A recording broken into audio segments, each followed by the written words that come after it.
अस्सलाम वालेकुम friends, welcome back to top smarties. Drama serial मायरी।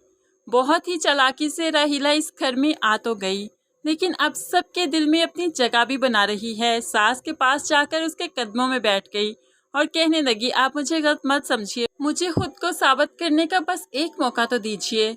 इस तरह वो फायजा से भी बहुत ही प्यार से बात करती है कि अब तो हम एक फैमिली हैं, मिलकर ही रहेंगे। आज तो वो किचन में भी चली गई जहाँ आयशा और एनी काम कर रहे थे। उनसे भी जाकर चिकनी चुपड़ी बातें करने लगी तो एनी साफ साफ कह देती है, हमसे हमदर्दियाँ जताने की कोई ज़रूरत नहीं, हम आपका असल चेहरा बहुत अच्छे से जानते हैं। जो कि हबीब अचानक ही घर में एंटर होते हुए एनी की ये गुफ्तगू सुन लेता है और फिर एनी पर ही गुस्सा करने लगा है। आयशा की तरह ये भी तुम्हारी माँ है, तुम्हें राहिला की ऐसे ही इज्जत करनी होगी जैसे तुम अपनी माँ की करती हो, क्योंकि ये तुम्हारी छोटी माँ है। अब तो एनी बाप की बातें सुनकर गुस्से से चुप ही कर गई तो हबीब आयशा को भी गुस्से से कहने लगा, एनी को समझाओ, राहिला से ऐसे बात मत किया करे। तो आयशा कहने लगी, वो बच्चे हैं, बच्चे एक्सेप्ट नहीं कर रहे कि वो इस घर में आ गई।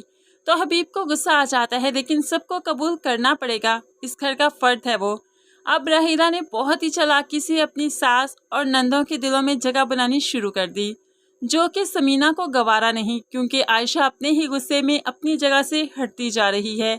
इसलिए वो आयशा को आज दोस्त बनकर समझाने लगी, बल्कि बहन बनकर समझाने लगी।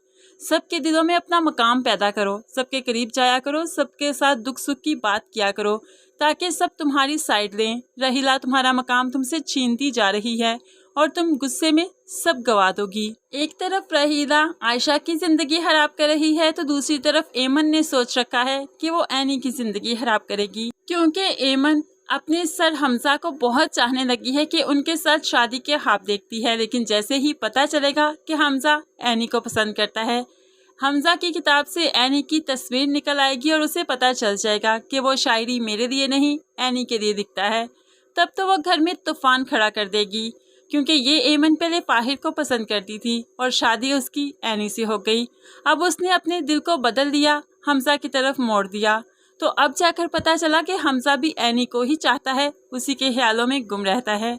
भला एमन से कैसे बर्दाश्त होगा, वो तो वावेला मचा देगी कि ये एनी अच्छी लड़की नहीं, एक तो शोहर को पीछे लगा रखा है और दूसरा इसके आशिक भी हैं।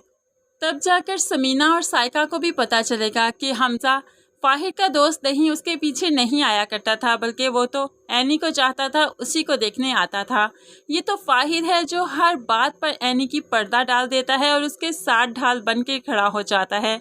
अब जाकर सबको एनी की हकीकत पता चली और ये वक्त एनी के लिए बहुत ही मुश्किल होगा, लेकिन इस वक्त ये फाहिर ही होगा जो सिर्फ एनी पर यकीन करेगा और जो घर वालों को बताएगा कि एनी का इसमें कोई कसूर नहीं, वो तो हमजा को पसंद नहीं करती, क्योंकि मैंने खुद इसे मौका दिया था कि ये हमजा के पास चली जाए, मैं इसे खामोशी से तलाक दे दूंगा। लेकिन इसने उसी वक्त मुझे थप्पड़ मारते हुए ये एहसास दिलवाया कि ये मेरी बीवी है, ये हमजा को नहीं चाहती बल्कि वही इसको पसंद करता है, इसमें एनी का क्या कसूर।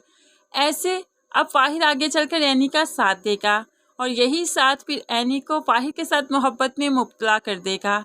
तो फ्रेंड्स, अगली आने वाली एपिसोड्स बहुत ही ज़्यादा इंटरेस्टिंग होने वाली है। आपको अगली एपिसोड का कितनी बेसब्री से इंतजार है, ज़रूर कमेंट्स में बताइएगा। मज़ीद वीडियोस के लिए चैनल को सब्सक्राइब कीजिए। अल्लाह हाफिज़।